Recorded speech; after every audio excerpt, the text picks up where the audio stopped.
ஒரு நல்ல குருவான்னு என்ன அவன் சொல்லுவான், நீ உடம்பு, நீ உயிர், நீ மனம், இந்த மூணுமா தான் நீ இருக்கிற, இதை இப்படி ஆற்றுப்படுத்து, இந்த மனதில் இப்படி பதிவாயிருக்குது, இதை செய், இதை செஞ்சால் இருந்து நீ இதெல்லாம் விடுதலை அடைஞ்சிருவ, அப்போ ஏகாந்த சூழல் உனக்குள்ள உருவாயிடும், நீ எல்லார் கூடவும் இரு, ஆனால் நீ இரு. என் ஆனந்த வாழ்வு கோர்ஸ் மட்டும் நீ வந்துட்டியானா அதை தெளிவாக சொல்லியிருப்பேன்.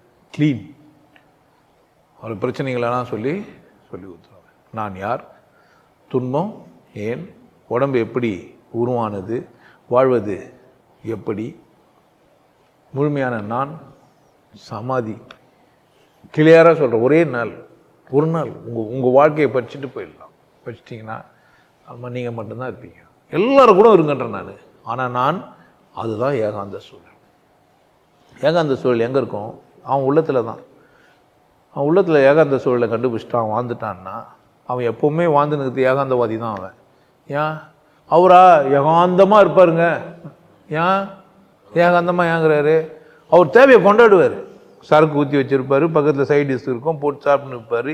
யார் சிரித்தால் என்ன, இங்கு யார் அழுதால் என்ன, ஏன் தெரிவது என்றும் தெரிய வரும், யார் சிரித்தால் என்ன.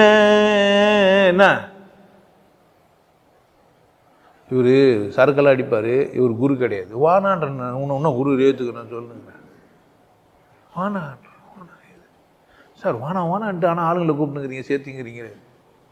வந்தால் உதவுவேன், பூச்சி ஈர்த்துன்னா பண்ண முடியாது. உட்கார வச்சேன், பூச்சி ஈர்த்து போட்டு கயிறு போட்டு கட்டு வாய் ஓட்டிட்டு கேளுன்னா கூட கேட்டு ஒதுன்னு போயிடுவேன். ஆமாம் என்ன சொல்லு, வாய் பிச்சை உடனே முதல் வார்த்தை என்ன தான் வரும்,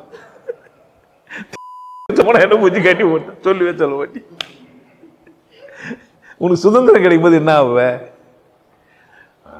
அப்போ வந்து கேட்டு கற்று போய் தனியாக ஏகாந்தத்தை, ஏன்னா அவன் ஏகாந்தத்தை சந்திக்கிறதுக்கான முயற்சியே செய்யலை.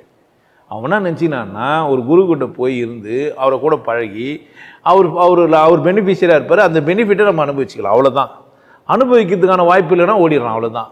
இப்போ அனுபவிக்கிறதுக்கு இருக்கிறான், அனுபவிக்காதான் ஓடிடுறான். அது இல்லை என் வேலை. நீ உன்னை கண்டுபிடிச்சி உன் ஏகாந்தத்தை அனுபவின்ற நான் உனக்கு சொல்லித்தரது எதை அப்படின்னா, எனக்கு கூட அண்டி போடிக்கிறது என் நிழலில் வாழ்றதுக்கெல்லாம் நான் உனக்கு சொல்லித்தரல. என் நிழலில் நீ இருக்கவே கூடாது, அதுக்குள்ளே நான் உனக்கு சொல்லிக் கொடுக்குறது. உன்னுக்கே அறிமுகப்படுத்தி உன்னை கொண்டாட்டமாக வாழ வைக்கிறது தான் நான் வேலை. என் வேலை என்ன, நீ மகிழ்ச்சியும் கொண்டாட்டமாக இருந்து உன்னுடைய ஏகாந்தத்தை உனக்கு புரிய வைக்கிறது தான். இதுதான் உன்னுடைய ஏகாந்த சூழல். சுற்றி இருக்கிறவங்களாம் உன் தேவைக்கு இவ்வளோ தான் இருப்பாங்க. இந்த லிமிட்டுக்கு மேலே நீ கூட்டினது உன் தப்பு, எல்லை வகுத்து வாழாதது உன் குற்றம். நீ என்ன பண்ணிடல, உன் தேவையே தெரியாமல் நீ வாழ்ந்துன்னு, உன் தேவையை தெரிஞ்சுன்னு கொண்டாட்டமாக இரு, அவ்வளோதான்.